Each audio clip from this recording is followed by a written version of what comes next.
নমস্কাৰ বন্ধু বান্ধৱীসকল, আজি মই আপোনালোকলৈ লৈ আহিছোঁ দুটিমান সংগ্ৰহিত কৌতুক।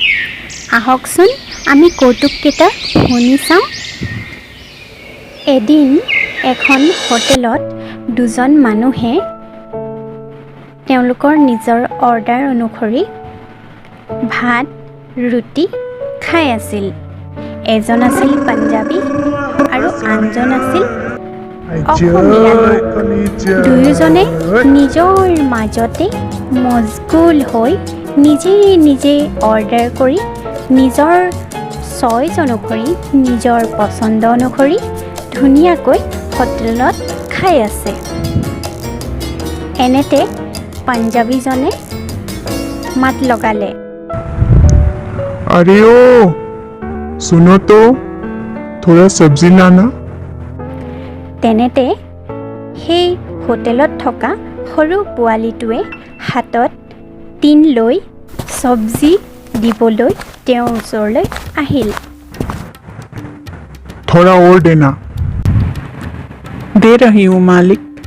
অলপ সময় পাছত দেখোঁ পাঞ্জাবীজনে পানী খাই খুব চিঞৰিছে। কাৰণ কিয় জানেনে? চব্জিকণ আছিল ৰঙালাও চব্জি আৰু তাতে ইমানেই জ্বলা মছলা দিয়া হৈছিল যে সেই পাঞ্জাবী মানুহজনে চিঞৰি পানী খাই শেষ হৈ গ'ল, অথচ আৰু পানীৰ প্ৰয়োজন হৈছিল। সেয়ে চিঞৰি পোৱালিটোক মাত লগালে, पानी लाओ पानी लाओ पानी लाओ। তেনেতে কি হ'ল জানেনে? ওচৰত বহি থকা সেই অসমীয়া মানুহজনে ভাবিলে চব্জিখিনিতো ময়ো খাইছোঁ, তেওঁ খাইছে, অথচ এইখিনি কিহৰ চব্জি সেইটোকে নেজানেনে? তেতিয়া তেওঁ আকৌ চিঞৰিলে, पानी लाओ पानी लाओ पानी लाओ।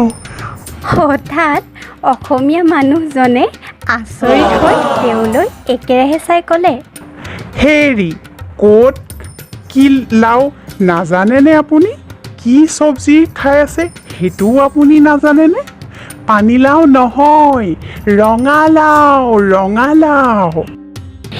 এনেতে সেই মানুহজনৰ খং উঠিল আৰু পিছত বুজাই ক'লে যে তেওঁ পানীলাও বা ৰঙালাওৰ কথা কোৱা নাছিল। তেওঁ কৈছিল যে তেওঁৰ সেই চব্জিখিনি খাই খুব পুৰিছে আৰু তেওঁ পানীহে বিচাৰিছে। কৌতুকটো শুনি বাৰু কেনে পালে? যদি ভাল পালে আপোনালোকে কমেণ্ট কৰি জনাব আৰু চেনেলটো ছাবস্ক্ৰাইব কৰিব। ধন্যবাদ।